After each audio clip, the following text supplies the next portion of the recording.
Failure is the first and best ladder to achieve your success. But सबने success के मायने तो सिर्फ एक ही चीज बना दिया ना कि जिसके पास पैसा है वही सक्सेसफुल है। वो ऐसी बात को रिप्रेजेंट नहीं करता, परंतु हम उसका अंदाजा वैसे लगाते हैं। तो मेंटल हेल्थ को ठीक रखने के लिए आप क्या एडवाइस देना चाहेंगे? ये हमें ना एक कूल एंड काम रहना हमें चाहिए।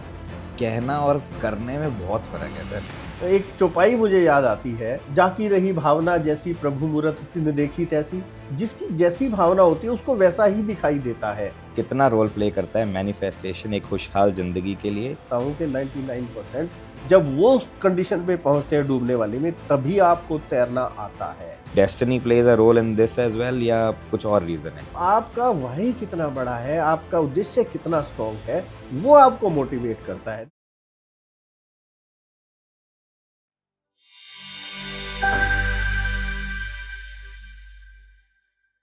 Hello and welcome everyone to the next episode of our podcast.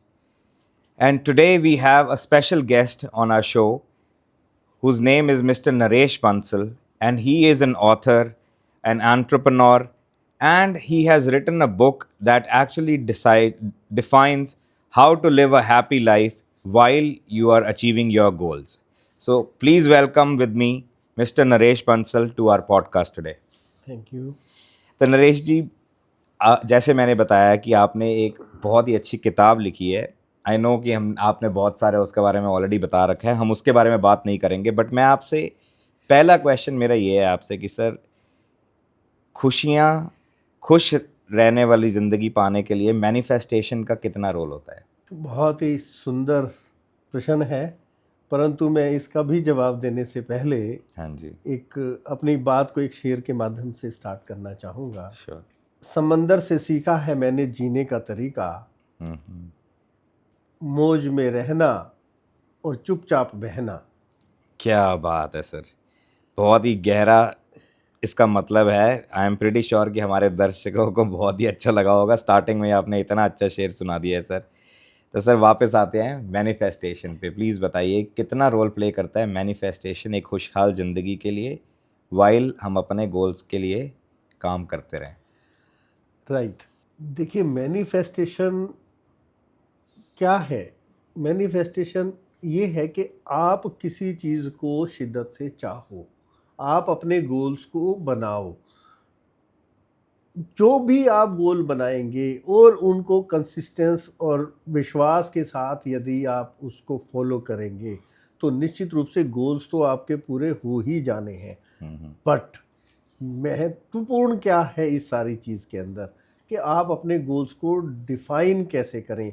उनको मैनिफेस्ट तो बाद में करेंगे, पहले हमें चाहिए क्या।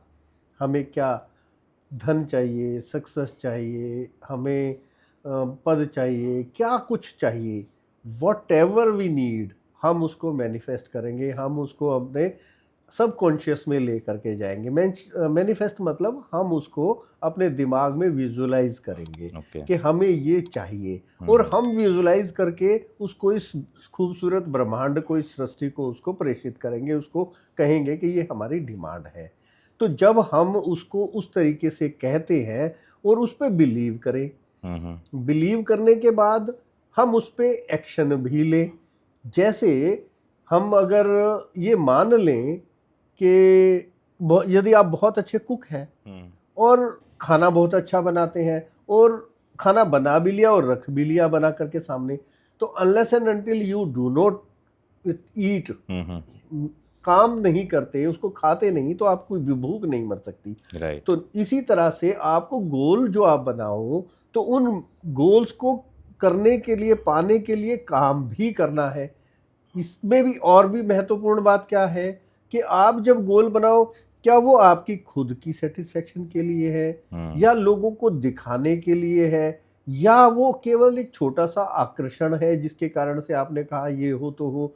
उसके पीछे आपका लोगों को या इस समाज को या इस सृष्टि को देने का कुछ महत्व है, उद्देश्य है, या केवल आप अपनी ईगो को सेटिस्फाई करने के लिए उसको प्राप्त कर रहे हैं। तो इसके बाद जब आप इन सब चीज़ों को मैनिफेस्ट करते हैं, तो कोई ताकत नहीं है कि वो आपके गोल्स ना बने। तो हम इन चीज़ों को धीरे धीरे एक स्टेप बाय स्टेप लेंगे तो मैं समझता हूँ कि हम अपने दर्शकों को और हम सबको ये बात अच्छी तरह से समझा सकते हैं। बिल्कुल सही कहा सर आपने।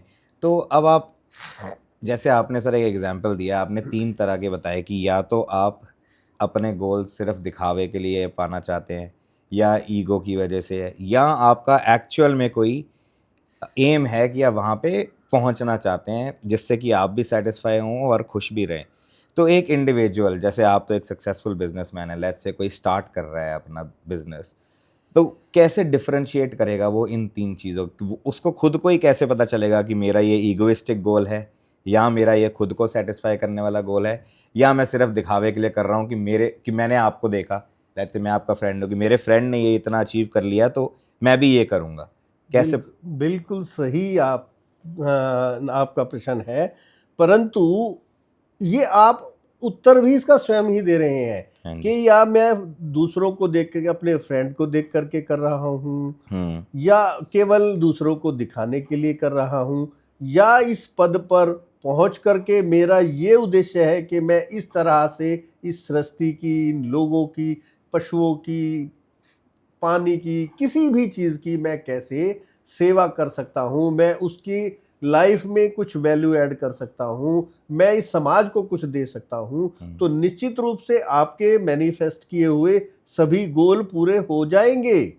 परंतु रुकेंगे कौन से वाले? जहाँ पे मेरा स्वार्थ जहाँ पर वो रुकेंगे नहीं, वो जहाँ स्वार्थ है वहां पर तो वो उसके बाद आप देखिए, आप मान लिया 100 करोड़ रुपए कमाना चाहते हैं, हाँ जी। तो 100 करोड़ के बाद आपकी लिमिट खत्म हो गई ना। तो आपको क्या है, उस 100 करोड़ का करना क्या है? जब आपके पास ये उद्देश्य होगा, मैंने 100 करोड़ से कोई हॉस्पिटल बनाना है, कोई धर्मशाला बनानी है, कोई स्कूल खोलना है, तो वो 100 करोड़ रुपए आपके लिए कम होंगे। तो उसके बाद आपको ये लगेगा, नहीं भाई, मुझे तो कॉलेज भी बनाना है, तो मुझे तो यूनिवर्सिटी खड़ी करनी है, मुझे लोगों की लाइफ में, सपोज आप किसी काम को होते हुए देखते हैं, तो आपको लगता है कि इस चीज की समाज में बहुत ज्यादा आवश्यकता है। करेक्ट। तो यदि आपका गोल उस उद्देश्य के लिए यदि बना होगा ना, तो उसका जो फ्रूट होगा, जो उसका फल मिलेगा, उसका परिणाम जो आएगा ना, तो वो आपको इतना हैप्पीली उसको करते हुए भी आपको मजा आएगा, और पहुंच करके तो बहुत मजा आने ही वाला है। और उसके बाद वो कंसिस्टेंट रहेगा। वो आपके ये नहीं है कि वहां पे पहुंचने के बाद आपकी लिमिट खत्म हो गई, स्काई इज द लिमिट है ना। तो आप वहां पे अपने आप को रजिस्ट कैसे कर सकते हैं? तो कोई भी व्यक्ति जो भी मैनिफेस्ट करे, तो ये ध्यान रहना चाहिए कि भाई हम जो मैनिफेस्ट करें उसके पीछे हमारा मूल उद्देश्य क्या है, मुख्य उद्देश्य क्या है। यदि केवल ईगो सेटिस्फेक्शन है, यदि केवल, मैं नए बच्चों के लिए बात करना चाहता हूं, जो आपका मुख्य विषय यही था कि भाई जो स्टार्टअप्स हैं, वो उनके लिए तो समझना और आसान है कि भाई इसके पीछे मैनिफेस्ट करो, बट उसके पीछे कोई उद्देश्य ले आओ ना, कितना इजी है। करेक्ट। लेकिन सर, मैनिफेस्ट कर लिया, गोल्स भी बना लिए, बट आजकल आपने देखा है, हमने स्टार्टअप्स की बात स्टार्ट ही करी है, तो बहुत सारे स्टार्टअप्स फेल हो रहे हैं क्योंकि गोल्स अचीव करना सबके बस की बात नहीं है, and goals are tough because market बहुत ज़्यादा टफ होती जा रही है। तो आप इतने एक्सपीरियंस्ड हैं, आप उन सब के लिए क्या एक मैसेज देना चाहेंगे जो अपने गोल्स अचीव करते करते फ्रस्ट्रेट हो रहे हैं और वहाँ पर अपने लेवल तक नहीं पहुँच पा रहे हैं? कैसे वो आगे बढ़ते रहे और साथ के साथ वो खुश भी रह पाए? राइट, बहुत ही बढ़िया बात है। देखिए, गोल्स को अचीव करने के लिए फेलियर, आपने पहले कहा, failure is the first and best ladder to achieve your success. जब आप फेल होते हैं ना, और बार बार फेल होते हैं, तो उसके बाद आपका कंसिस्टेंसी बढ़ती रहती है, और यदि आप वहां जाकर के रुक जाते हैं तो वो अपना स्टार्टअप बंद कर देते हैं। लेकिन बंद करने के लिए तो आपने शुरू नहीं किया ना, आपका उद्देश्य पे आपका ध्यान होना चाहिए कि मेरा उद्देश्य क्या है। जरूरी नहीं है कि आप जिस रास्ते से चल रहे हो वो रास्ता आपकी मंजिल पर जा रहा है, तो यदि आप उस रास्ते पर नहीं चल पा रहे जो अगेंस्ट दूसरी डायरेक्शन में जा रहा है, तो निश्चित रूप से कोई न कोई आपके पास ऐसी आशा की किरण मिलने वाली है। कोई व्यक्ति आपको मिलेगा जो आपको बताएगा कि भाई तू गलत रास्ते पे आ गया है। आप किसी से पूछोगे, और ये 21वीं सदी है, ज्ञान का भंडार है। आप इतने सारे नॉलेज की चीज़ें आज आपको मिल जाएंगी। आप जरा सा एक बार प्रयास तो करिए, एक कदम उठाइए और मंजिल आपसे कहीं दूर नहीं है। फ्रस्ट्रेट होना या बंद कर देना कोई हल नहीं है। मैं इसमें एक और चीज़ ऐड करना चाहता हूँ, आपका वाई मतलब आपका उद्देश्य आपका उद्देश्य क्या है। जब आप किसी काम को बंद करने के लिए लग जाते हैं ना, तो आपका उद्देश्य उसको बंद करना नहीं था। और वो जो स्पार्क है, वो आग है ना, वो आपके अंदर कितनी तेज है, वो उस लक्ष्य पे पहुंचा कर ही छोड़ेगी। अब आप कहोगे कैसे?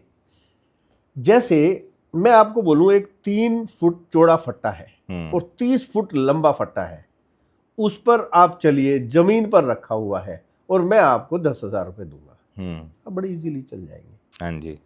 और यही फट्टा अगर 10 मंजिल की इमारत के बीच में रख दिया जाए, मैं कहूंगा आपको 1 लाख रुपए दूंगा, तो आप नहीं चल पाएंगे। नहीं आप नहीं चल पाएंगे। नहीं, उसमें ये उद्देश्य क्या है वहां चलने का?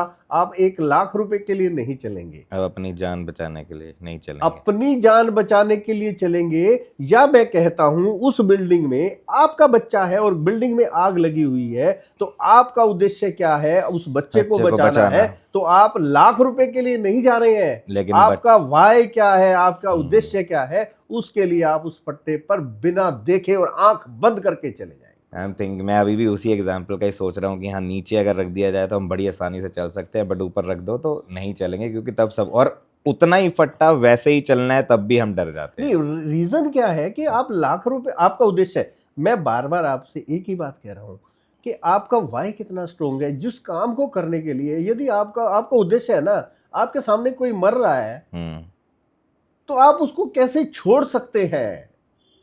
आप अपनी जान को जोखिम में डाल देंगे, और आप केवल चंद पैसों के लिए वो काम नहीं करेंगे। तो आपका वाई कितना बड़ा है, आपका उद्देश्य कितना स्ट्रांग है, वो आपको मोटिवेट करता है। देखिए, कोई रॉकेट ऊपर क्यों जाता है? क्योंकि उसमें आग लगी होती है। हाँ जी, इग्निशन, ठीक है, कैटलिस्ट है उसके पीछे कि उसमें आग लगी है, तो आग लगी है, वो ऊपर जा रहा है। तो जब आप में ये आग लगी है ना, ये उद्देश्य है ना, जब आपकी पूंछ पे कोई आग लगा दे, आप दौड़ोगे भाई साहब। आप ये नहीं देखोगे कि मेरे को क्या चाहिए, मैं दुखी हूँ, बीमार हूँ, मेरे को टेम्परेचर है। भाई साहब, आप सचिन तेंदुलकर, उसके शायद फादर का डेथ हो गया था मेरे ख्याल से, और उसने क्या किया, वो मैच खेलने गया था। तो आप इतने सारे उदाहरणों से, ये जो है ना, हमारी किताबें भरी पड़ी हैं कि भाई सबने, जिसने जो संघर्ष किया, जिसका उद्देश्य जो भी था, उस उद्देश्य की प्राप्ति के लिए आपको तकलीफें नजर भी नहीं आती हैं। जो भी आज सक्सेसफुल पर्सन है, किसी भी एंगल में, चाहे किसी भी फील्ड में, whether it is of film industry, politics, sports, business, तो जिसने संघर्ष किया, और जो लोग संघर्षों से डर गए, जो लोगों ने संघर्षों को या कठिनाइयों को हावी बना लिया अपने दिमाग में, तो वो लोग बंद कर गए, और जो लोग उनको चैलेंज को स्वीकार करते चले गए, उन्होंने मंजिलें बनाई।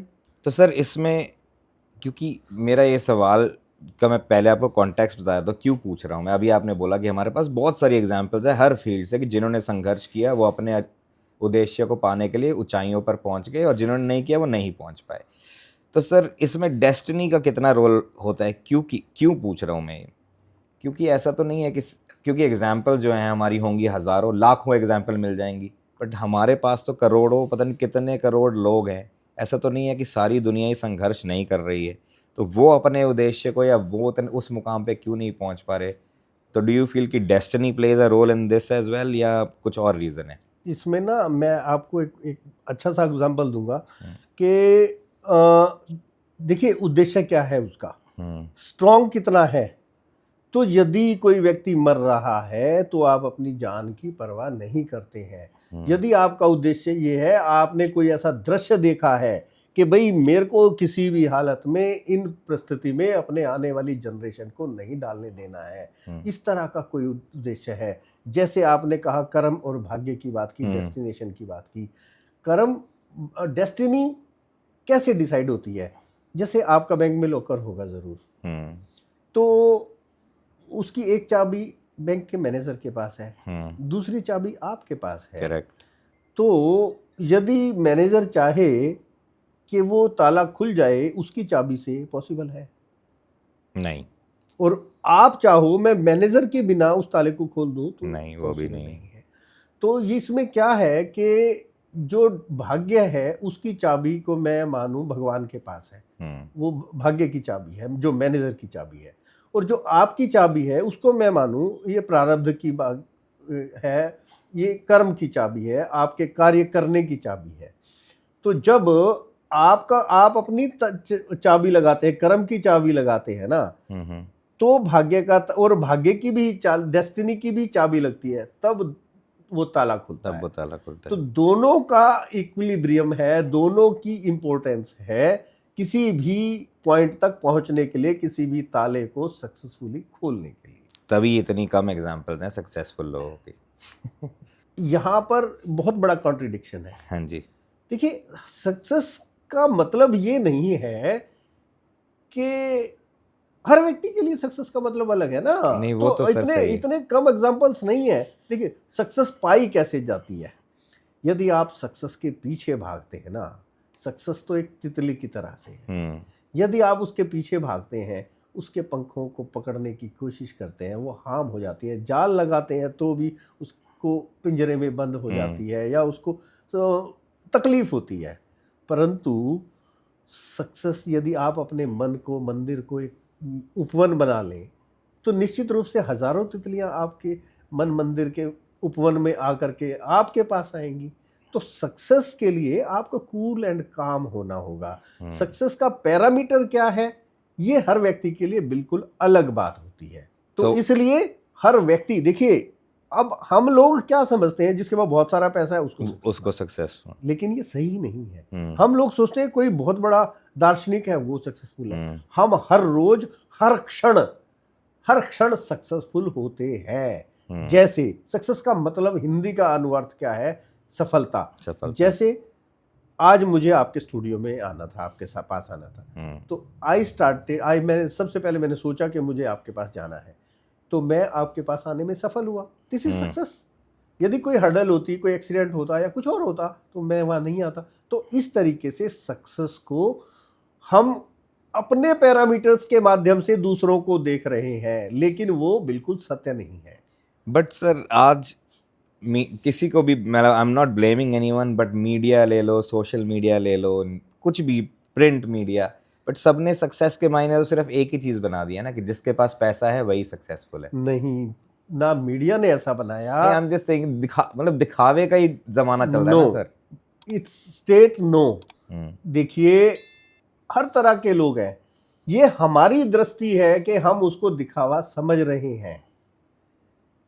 अब जिसके पास बहुत सारा पैसा है, अगर वो एक बड़ी गाड़ी लेकर के आता है या बहुत कुछ ऐसी, वो 5 स्टार्स में रहता है, उसका एक अलग अंदाज है, तो उसके लिए क्या, ये तो रामायण में भी कही है, समर्थ को ना दोष गुसाई। तो जो सामर्थ्यवान है, यदि वो पैसे का उपयोग भी नहीं करेंगे तो उस केवल क्या पैसा अलमारी में रखने के लिए है? बिल्कुल नहीं। दूसरा, जैसे आपने मीडिया की बात की, ये मीडिया ऐसी चीज नहीं समझता, दिखाता, या वो ऐसी बात को रिप्रेजेंट नहीं करता, परंतु हम उसका अंदाजा वैसे लगाते हैं। यहाँ पे कोई हमारे को बता नहीं रहा है, हम उसको एक बहुत मशहूर बात कहते हैं कि मैं उस बात के लिए जिम्मेदार हूं जो मैंने कही है, मैं उस बात के लिए जिम्मेदार कतई नहीं हूं जो आपने समझी है। तो इसलिए कोई भी व्यक्ति, मीडिया हो या कोई और व्यक्ति हो, या आप हो या मैं हूं, तो जो हम जिस भाव से वो बात कर रहे हैं, तो निश्चित रूप से वो भाव ज्यादा महत्वपूर्ण है, इंस्टेड ऑफ के वो दूसरे वाला, सामने वाला व्यक्ति समझ क्या रहा है। तो मतलब सर, आपके हिसाब से फिर सक्सेस कैन बी मेजर्ड इन 2 parts. one is money and one is happiness. No No? No So how do you measure success then? देखिए, each and every step you are taking is success. तो but मैं जानना चाहता हूँ कि नरेश बंसल जी के लिए सक्सेस, जैसे आपने एग्जांपल दिया कि मेरे को आज स्टूडियो में आना था, मेरे लिए वो भी सक्सेस है कि मैं घर से आज उठा और मुझे पता था कि मुझे यहाँ आना और मैं सही सलामत यहाँ पे पहुँच गया हूँ और पॉडकास्ट कर रहा हूँ। तो that is one way of looking at success. Right. But sir, this success, what is this success giving you in return? Yes, यदि हम किसी चीज से रिटर्न की बात करते हैं ना, तो दैट इज बिजनेस। ओके, वो ट्रांजैक्शन है। करेक्ट। तो हम ट्रांजैक्शन की बात कर रहे हैं या सक्सेस की बात कर रहे हैं या हैप्पीनेस की बात कर रहे हैं? यदि मैं किसी एक्सपेक्टेशंस के साथ कोई काम कर रहा हूं, तो दैट इज हम व्यापार कर रहे हैं, गिव एंड टेक। तो हम यदि उद्देश्य की बात करते हैं, मुझे सक्सेस होना है, मेरा टारगेट क्या है, वहां जाना है, वहां जाकर के पेमेंट लेके आनी है या पेमेंट दे करके जानी है, ये मेरा उद्देश्य है। मेरा उद्देश्य ये है, ये नहीं है कि वहां से जाकर के मुझे क्या मिल रहा है, मैं किस कारण से जा रहा हूं, ये उद्देश्य है। नहीं सर, बट कुछ ना कुछ, अच्छा हमने पहले डिस्कस किया कि हमारे गोल्स होने चाहिए, हमें पता होना चाहिए कि why I am doing all this. तो वो अचीव करने के लिए भी तो जो भी हमारे गोल्स हैं, तो वो भी तो अगर मैं अचीव कर पाया तभी तो मैं सक्सेसफुल हुआ ना। निश्चित रूप से। अगर मैं वो कर पाया तो कुछ ना कुछ तो मेरा दिमाग था ना कि मैं वहां पे पहुंच के मुझे ये मिलेगा या कुछ। Yes. तो तभी तो वो सक्सेस। यस। अब यहां पर आने के पीछे मैं उद्देश्य वाई की बात करता हूं। मेरा उद्देश्य पॉडकास्ट करने का है, तो मुझे ये मिला। तो आपने जो गोल डिसाइड किया लाइफ में, आपने फाइनेंस का किया, तो आप उस मुकाम पर जाने के लिए वही वाला तो रास्ता फाइनेंस, आप पॉडकास्ट थोड़ी करेंगे। आपने जो अपना गोल बनाया, उस गोल के प्रति तो आप उसी डायरेक्शन में जाएंगे ना। आपने मान लिया कोई डॉक्टर बनने का किया, तो आप मेडिकल की पढ़ाई करेंगे, चाहे आपका एडमिशन होता है, चाहे आप पूरे कोशिश करेंगे कि भाई कहाँ कौन सी यूनिवर्सिटी में हो सकता है, कैसे हो सकता है, और लोगों ने कैसे किया है। आप वकील बनना चाहते हैं तो आप उस तरीके से लॉ की पढ़ाई की बात करेंगे। आप कोई व्यापार, पर्टिकुलर व्यापार की बात करते हैं तो उसके बारे में थोड़ा सा स्टडी करेंगे कि भाई इसमें क्या क्या इसके इफ्स हैं, क्या क्या बट्स हैं, कितनी इन्वेस्टमेंट चाहिएगी। तो वो सारी चीज़ें आपका, और लक्ष्य क्या है, मान लिया कि 100 करोड़ का है, 500 करोड़ का है, 5000 करोड़ का है, या मेरे एक छोटी सी दुकानदारी करने का है। तो वो जो भी आपके लक्ष्य है, जो भी आपका लक्ष्य है, वो केवल वही व्यक्ति सोच सकता है, उसी हर व्यक्ति के लिए अलग अलग रहेगा।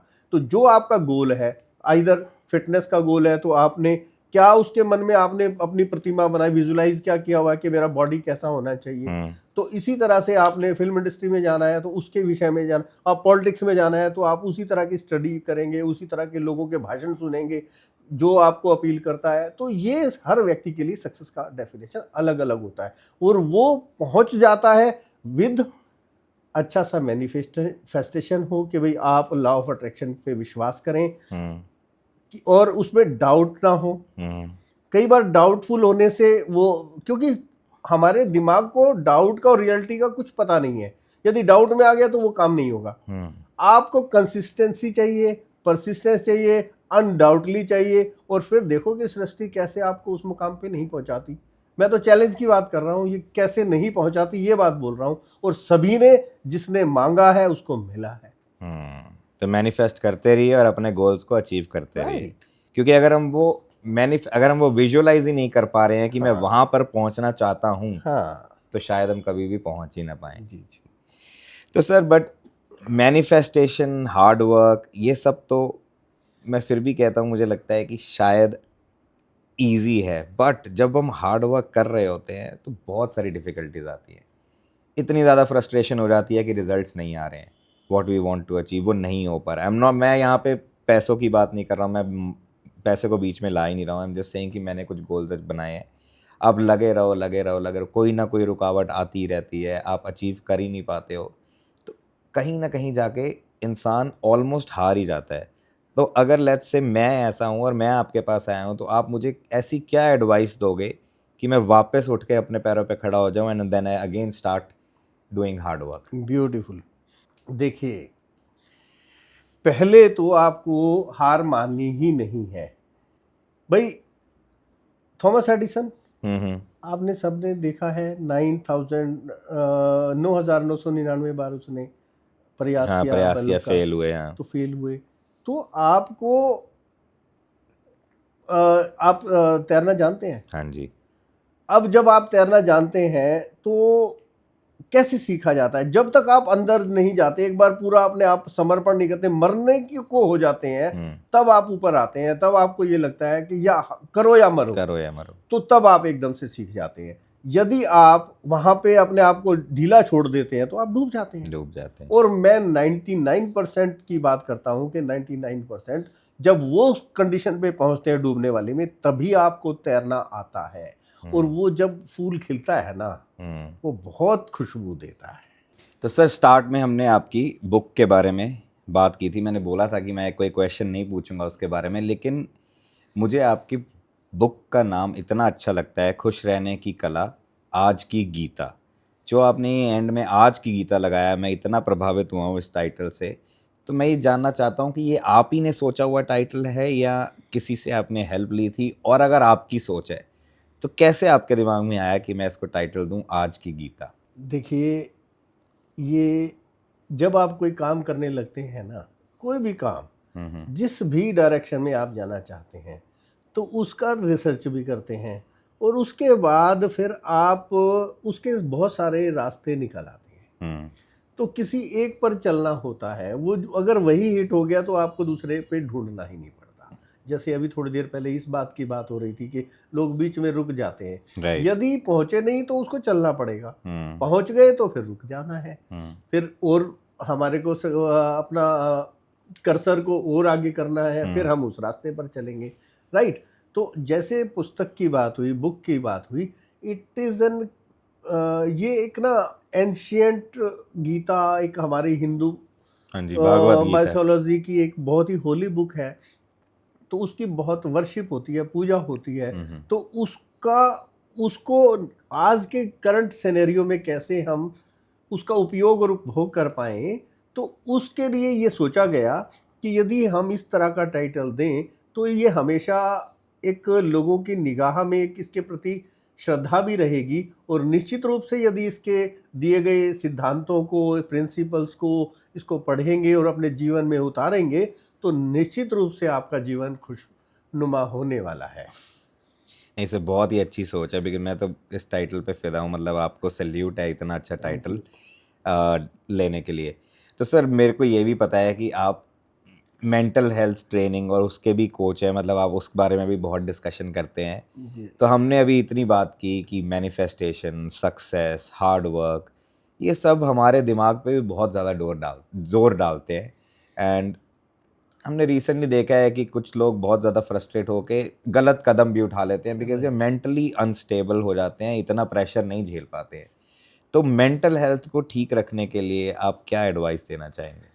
देखिए, मेंटल हेल्थ क्या है, ये हमें ना एक कूल एंड काम रहना हमें चाहिए। जो हम अपने दिमाग को खुराक देते हैं, उसके वैसे ही परिणाम हमारी बॉडी पर, हमारे काम कार्यशैली पर, हमारे एनवायरनमेंट पर, हमारे परिवार पर, हमारे समाज पर, हमारे देश पर, सब चीज़ों पर जो हमारे दिमाग में चल रहा है उसका इफेक्ट आता है। और यदि हम उन्हीं को मैनेज कर लें तो कितना सुंदर हो जाएगा। छोटी छोटी बातों को देखते हैं हम। यदि हम अपने दिमाग में कोई चीज को बुरा मान लें तो उसको बुरा ही माना जाएगा। हम बुरा मानेंगे, दूसरा चाहे कुछ भी कहता रहे। जब कोई कॉन्वर्सेशन होता है, जब कोई आर्ग्यूमेंट होता है, तो एक व्यक्ति कहता है मैं ठीक हूं, दूसरा कहता है मैं ठीक हूं। तो यदि ये एक्सेप्टेंस हो जाए कि भाई अगला भी ठीक हो सकता है, तो वो द्वंद्व बंद हो जाएगा, वो झगड़ा बंद हो जाएगा। केवल दूसरे की बात को समझना मात्र के, शायद वो भी उसके पॉइंट ऑफ व्यू को देखना भी, उससे भी आधी चीजें खत्म हो सकती हैं। तो मेंटल इश्यूज क्या आते हैं और उनको ओवरलुक कैसे करें, उनको डिटॉक्स कैसे करें, ये बहुत बड़ा विषय है। ज्यादातर जो आप बोल रहे हैं ना कि इतनी सारी मिस हैपनिंग्स भी हो जाती हैं, तो हम उसको खुराक अपने दिमाग में ना, वो खराब वाली खुराक या उन चीज़ों को अपने दिमाग में बड़ा बनाते रहते हैं, ओवर थिंकिंग के कारण या किसी और वजह से, या उसी में रहने की हम लोगों को आदत हो जाती है। इस एक प्लेसिबो टेक्निक बोलते हैं एक बात को, आपने सुना हाँ होगा जी, प्लेसिबो। हाँ जी। प्लेसिबो का मतलब क्या होता है कि आप अपने दिमाग को जो भी संदेश दोगे ना, उसका वैसा ही रिएक्शन आ जाएगा। अब जैसे एक सेंटेंस टू डेथ एक कैदी था एक हाँ जी, इम्प्रिजनमेंट में हाँ के जी। अंदर, हम्म, तो उसको क्या किया गया, उसको कहा गया कि भाई हम ना 5 तारीख को तुम्हारे को फांसी की सजा होने वाली है, ठीक है। और उसको एक वीडियो दिखाया गया कि फांसी पर कैसे लटकाया जाता है। तो फांसी पर लटकाने में बहुत दर्द होता है और 5-7 मिनट तड़पना पड़ता है।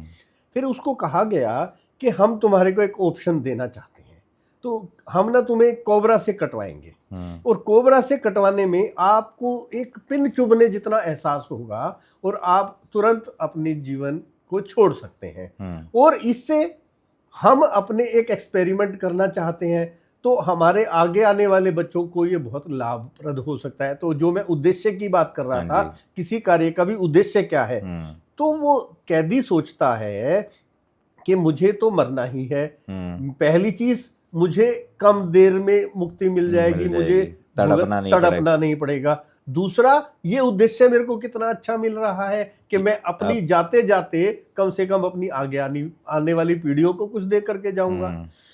तो हुआ क्या, हम यहाँ पर मेंटल उसकी बात कर रहे हैं, स्टेट की बात कर रहे हैं। तो 5 तारीख आई, निर्धारित समय आया, उसको एक बंद कमरे में रखा, और 5 फुट एक कोबरा लेकर के एक व्यक्ति उसके कमरे में आता है, 5 फुट दूर वो खड़ा हो जाता है।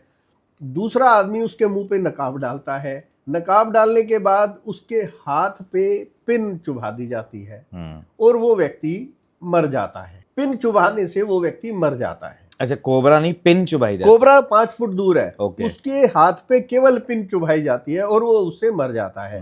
अब मजे की बात ये है कि उसका पोस्टमार्टम जब होता है तो उसमें क्या निकल करके आता है, death due to poison by cobra.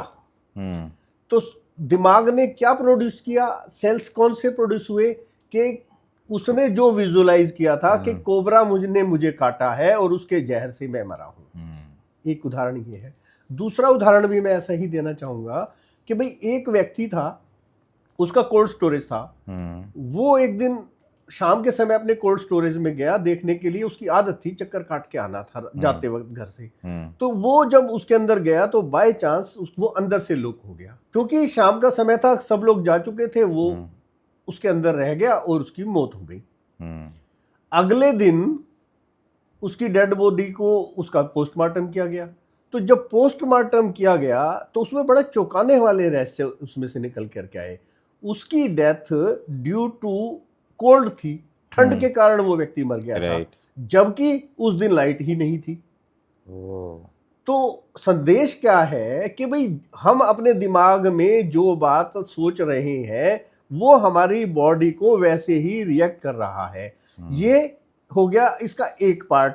अब दूसरा पार्ट, यदि हम सक्सेस की तरफ सोचें कि मैं इस काम को कैसे नहीं कर सकता, ये काम तो मैंने करना ही है, ये तो हो ही जाएगा, तो उस काम को रोक कौन सकता है?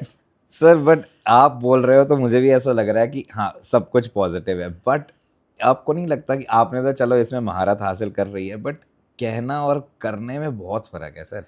जैसे आपने अभी बोल दिया क्योंकि आप ये सब बिलीव करते हो, तभी आपके साथ सब अच्छा हो रहा है, बट ये रियल लाइफ में ऐसे इतना पॉजिटिव रहना, हमारे आसपास का वातावरण इतना नेगेटिव होता है, तो क्या कहना चाहेंगे आप इस पे? नहीं, एक चौपाई मुझे याद आती है, जाकी रही भावना जैसी प्रभु मूरत तिन देखी तैसी। जिसकी जैसी भावना होती है उसको वैसा ही दिखाई देता है।